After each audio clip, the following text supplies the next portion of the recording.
11:08. Saludos, buenos días. Gracias a cada uno de nuestros oyentes por la sintonía con la Z101. Los saludos a la gerencia de esta emisora que siempre pone a disposición del pueblo dominicano esta estación con los objetivos de informar, orientar y educar al pueblo dominicano. Hoy es jueves 14 de noviembre, jueves de salud mental en la Z101. Buenos días, doctor Vicente Vargas. Buenos días, Roberto Díaz. Buenos días a toda la audiencia de la poderosa Z.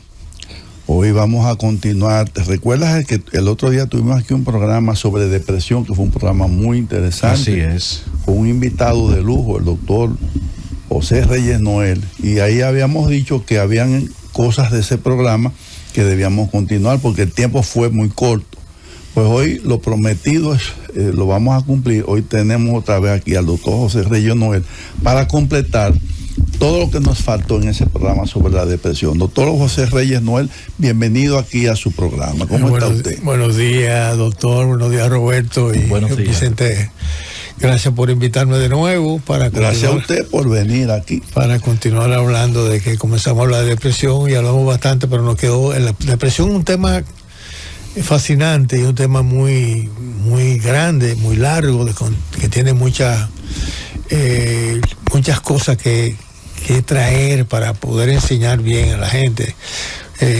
Una de las cosas que yo estaba pensando ahora cuando venía era que la depresión, cuando por ejemplo un paciente que se suicida, es porque tiene un cuadro depresivo, y entonces el momento de trabajar con el suicidio no es porque el paciente se suicidó, porque ya se terminó todo.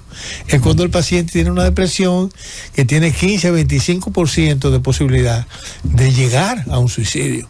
Entonces la depresión es donde se tiene que hacer la prevención del suicidio en el paciente. Y muchas de las depresiones no son diagnosticadas. Muchas de las depresiones se quedan sin diagnosticar, lo ven los médicos primarios muchas veces y no identifican bien lo que está pasando. Lo medican a veces y entonces lo que le están dando es una pistola para que se pegue un tiro, dándole un sedante o dándole incluso un antidepresivo en un momento que no debía dárselo, porque hay que esperar que el paciente esté mejor para evitar que los drive, que son lo que hacen que tú te quites la vida, estén corregidos, mejorando primero la depresión.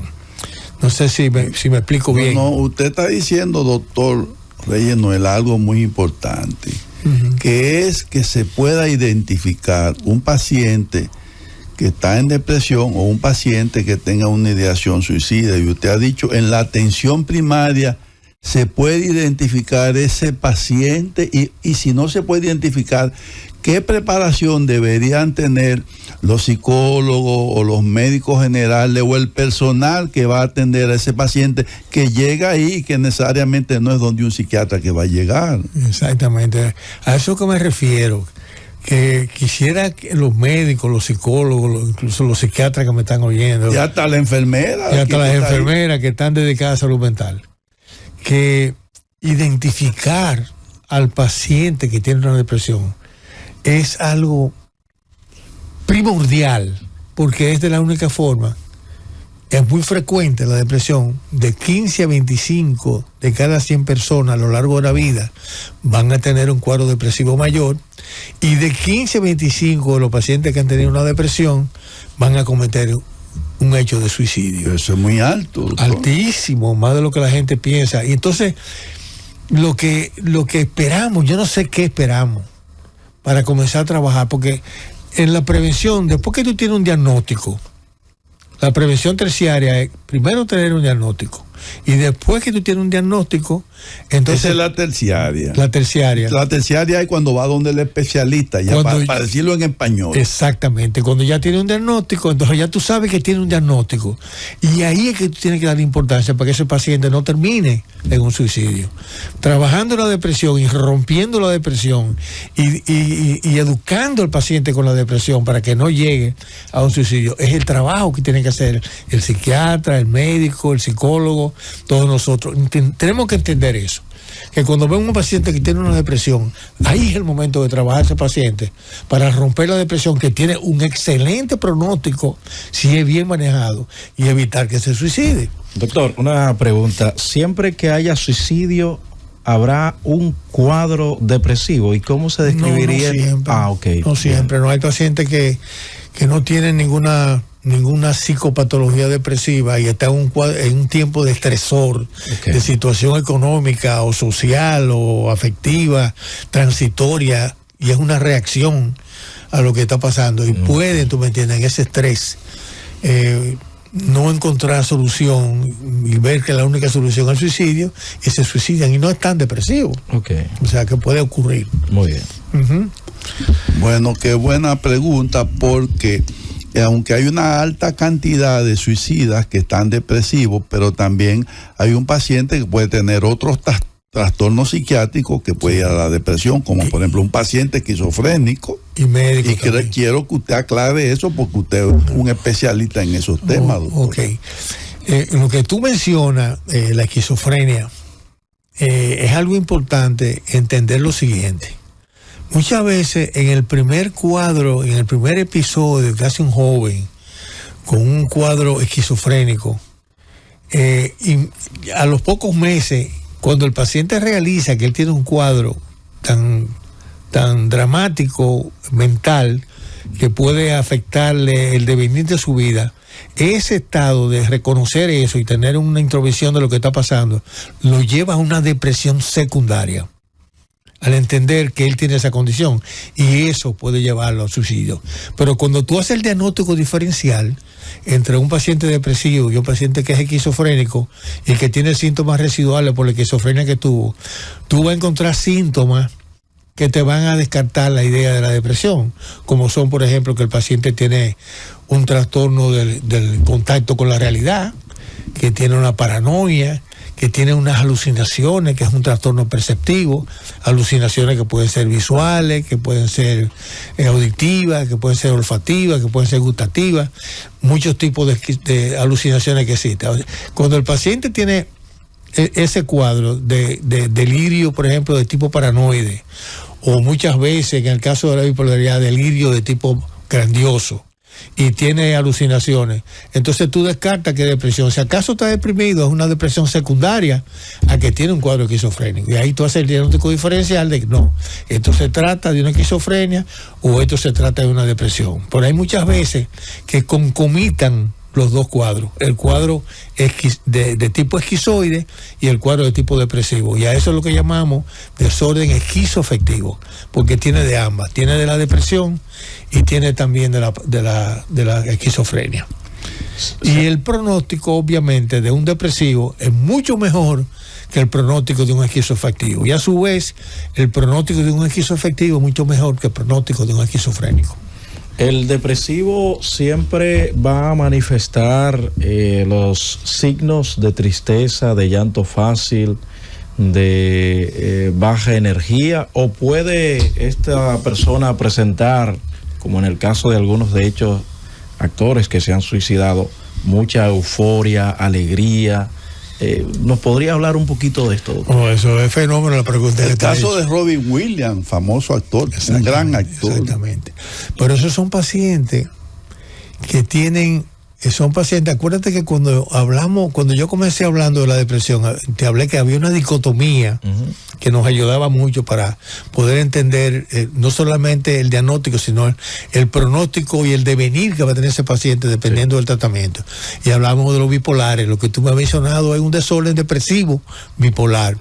Hay mucha gente que piensa que el paciente cuando está en fase manía, que es exacerbado, exaltado, excitado, irritable, con delirio de grandiosidad, que se cree que es la última Coca-Cola del desierto, que piensa que él que es superior a los demás.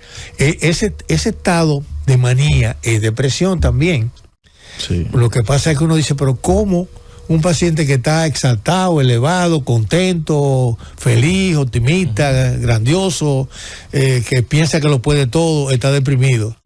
Lo que sucede, según los grandes autores de la salud mental, dicen que lo que sucede es que el paciente está en negación de lo que realmente siente y demuestra todo lo contrario. Sí. Y se ríe y hace reír a todo el mundo. Pero él nos hacía reír a todos. Pero es depresión. Sin embargo, tú dices, bueno, pero la depresión se supone que el paciente debe estar triste, que debe llorar. Esos no son criterios realmente. Hay episodios de llanto muchas veces en algunos depresivos, pero esos episodios de llanto son transitorios y un episodio de llanto es una reacción a algo, no necesariamente un cuadro de depresión mayor. Cuando yo vine la semana anterior que hablamos de depresión, recuérdate que yo decía que hay que diferenciar entre la depresión mayor y la depresión leve o depresión moderada.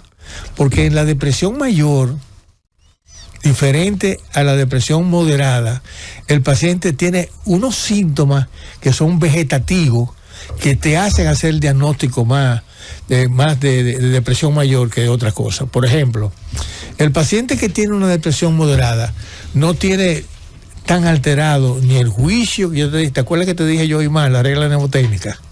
La J es juicio, el juicio no está tan malo en el paciente que tiene una depresión moderada. Sí. La orientación no está tan afectada tampoco en un paciente que tiene una depresión moderada. Está afectada en una depresión mayor severa. La función intelectual tampoco está tan afectada en la depresión moderada. Ni tampoco el afecto, ni tampoco el contenido del pensamiento. El contenido del pensamiento de una persona que tiene una depresión mayor puede tener incluso un grado de paranoia, pensar que están en contra de él, que lo quieren dañar, etcétera, etcétera. Y también otra cosa, por ejemplo, el sueño que está afectado, muy afectado en el caso de las depresiones. En el caso de la depresión moderada, el paciente, la dificultad que tiene es cuando el sueño tiene 3 etapas: comenzar a dormir, o despertar intermitentemente durante la noche, o despertar muy temprano a la mañana. En los casos de depresión mayor, lo que más se ve es que se despierta muy temprano en la mañana y luego no puede volver a dormir. Versus el paciente que tiene una depresión ligera o moderada, que el problema es para comenzar a dormir. En términos del sueño, en términos de la actividad motora, el paciente que tiene, por ejemplo, una depresión moderada, no tiene problema con la actividad motora. En cambio, el paciente que tiene una depresión mayor, sí tiene un retardo psicomotor. La actividad física del paciente está muy disminuida. Yo siempre digo que el día tiene 24 horas, pero a un paciente que tiene una depresión mayor, el día tiene 40 horas, porque es muy lento en todo lo que hace. Lento, sí. Tiene una lentitud en su estado mental y tiene una lentitud también en su aspecto físico. Sí, tiene lo que se llama bradixiquia, su mente va lenta. Tú le preguntas algo y tú quisieras como empujarlo para que te cuente. Si uno dice, pero dime rápido. Dime lo que tú quieres como que te diga en un término apropiado la respuesta de la pregunta que tú haces, pero se coge un rato para poder, y eso se llama retardo psíquico, retardo psicomotor. Eso en el paciente con una depresión severa mayor está bien enlentecido. En cambio, en el paciente que tiene una depresión ligera no se ve afectado. O en el ansioso lo que te ha acelerado, tiene taquixiquia. Es como lo que uno dice, ve al paso. Exactamente. Sí. Entonces, fíjate también, en términos, por ejemplo, del sueño pasa eso. Pero en términos, por ejemplo, del apetito, que es otro síntoma vegetativo que está muy, muy presente en el caso de la depresión mayor severa, el paciente en la depresión mayor severa pierde el apetito, que es un síntoma vegetativo. Y al perder el apetito, pierde peso. En cambio, en el paciente que tiene una depresión moderada o ligera, lo que ocurre es al revés. Él se gratifica comiendo y lo que hace es que engorda. O sea, que el paciente que tiene una depresión ligera está, desde que llega un paciente a tu oficina y tú ves que está en exceso de peso, ya tú sabes que ahí posiblemente hay un cuadro depresivo. Pero que no es un cuadro depresivo al final de la soga, at the end of the rope, como dicen los americanos, sino un cuadro depresivo moderado, ligero, que el paciente lo está llevando. La duración de un cuadro depresivo puede durar años y hasta más de un año. En el caso, por ejemplo, de que tienen una depresión ligera y tienen más de 2 años con esa depresión, que es algo que no es tan llamativo, la función intelectual no está tan afectada, el proceso de pensamiento no está tan afectado. Ahí, por ejemplo, se llama distimia, cuando el paciente tiene 2 años. La gente dice, pero yo siempre he sido así. Exacto. El paciente tiene más de 2 años con ese cuadro, ya tú puedes hacer el diagnóstico de estigma, que también responde muy bien al tratamiento con antidepresivos y el tratamiento también con terapia electroconvulsiva, que debíamos hablar un poquito también más adelante de eso. Sí. Pero otra de las cosas que se nos quedó mencionar la semana pasada es que hay muchos medicamentos, hay muchas enfermedades y medicamentos que todas producen una depresión secundaria. Por ejemplo, hay otras enfermedades, por ejemplo el cáncer de páncreas, que el cáncer de páncreas per se produce una depresión mayor. No solamente por el hecho de que psicológicamente tú sabes que tiene una enfermedad que es muy dramática, que es muy enigmática, que trabaja muy rápido en el paciente, que muy agresiva. Agresiva, se lo lleva pronto, es muy enigmática la enfermedad. Sí. Pero se ha visto, no se sabe la causa, pero se sabe que tanto el glucagón, que lo producen las células alfa del páncreas, y la insulina, que la producen las células beta, esas hormonas intervienen de alguna forma, se entiende a través de la experiencia y de las investigaciones, que también trabajan el estado de ánimo de la persona. Pero además, las células cancerosas del páncreas producen una sustancia que se llama leuquina, que esta sustancia también es depresora y produce más depresión severa que cualquier otra enfermedad.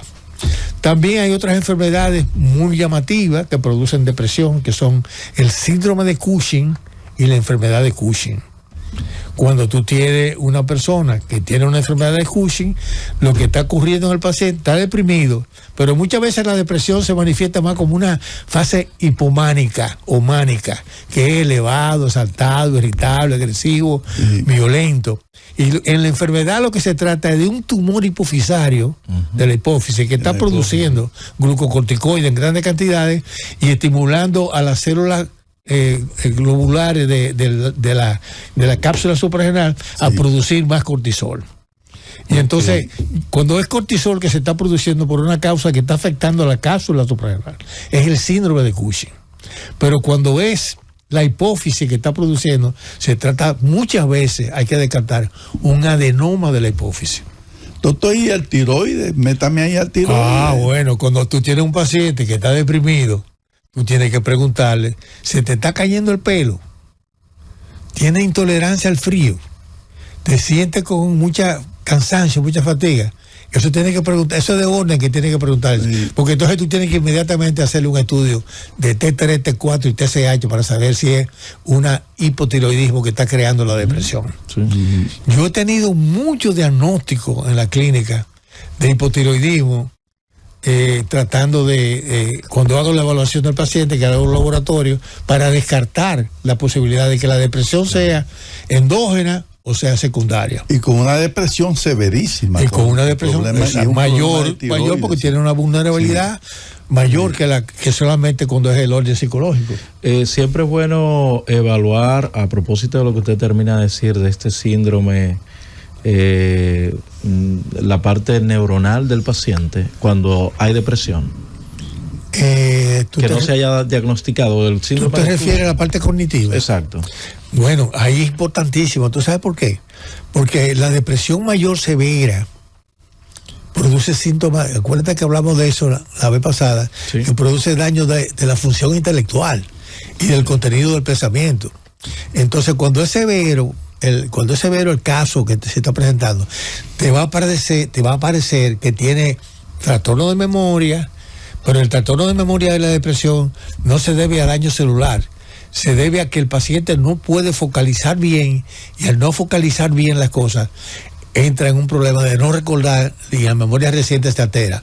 Entonces, pero tenemos que llamar a eso cuando hay daño de memoria, cuando hay daño de la función intelectual, cuando hay daño de delirio, ideas nihilistas, que es que el paciente piensa que o él no existe, o parte de su cuerpo no existe, o que tiene órganos en su cuerpo que están rotando, que están cambiando de posición, que son las ideas nihilistas. Y eso te hace pensar que el paciente tiene una demencia. Y no es una demencia, es una pseudodemencia. Que si tú no tratas al paciente bien, haciendo lo que tiene que hacer, usando bien los antidepresivos, te va a quedar con el hecho de demencia y al paciente le van a diagnosticar y etiquetar de que tiene una demencia y no tiene una demencia. Como sabemos que no tiene una demencia, que tratamos bien el paciente y vamos a ver que en 5 o 6 meses el paciente está completamente con su memoria, con su función intelectual normal. Y eso ocurre mucho, que es otra cosa que nos faltó hablar la semana pasada, de sustancias que hay que inducen a la depresión. Como por ejemplo, el propranolol, el Inderal. Es una molécula que tiene el beta bloqueador, se usa mucho en la hipertensión arterial para mejorar la hipertensión, pero esos beta blockers producen una disminución de adrenalina y noradrenalina, de las catecolaminas, y eso puede producir depresión mayor. Cuando tú tienes un paciente, ahora, gracias a Dios que eso aparece, y yo he tenido casos que lo he diagnosticado, que lo tienen, pero cuando están usando una dosis muy alta de propranolol. Yo tuve una viejita, una señora ya mayor, de 60 y pico de años, que estaba en propranolol. Para tratarle una hipertensión. Para tratar, exacto. Y estaba usando una dosis de 80 miligramos de propranolol. Y entró en un cuadro depresivo mayor. Cuando lo estudiamos, yo me recuerdo muy bien del profesor mío, John Frosch, que era mi profesor en ese momento. Que eso allá en Estados Unidos. En Estados Unidos, yo estaba todavía en entrenamiento cuando vi ese paciente. Después no lo he visto, no he visto más. Ese es el único caso que he visto en mi vida, de una depresión que parecía un cuadro endogénico y no realmente un cuadro depresivo mayor producido por una sustancia. Quitamos la sustancia y solamente con eso fuimos viendo al paciente cómo se iba logarítmicamente mejorándose. Bien. Me llamó mucho la atención. Doctor, sí. Tenemos una pausa, doctor Vicente. Sí, muy bien. Para seguir con esta interesante entrevista con el doctor Reyes Noel. Llévatelo, Cundo.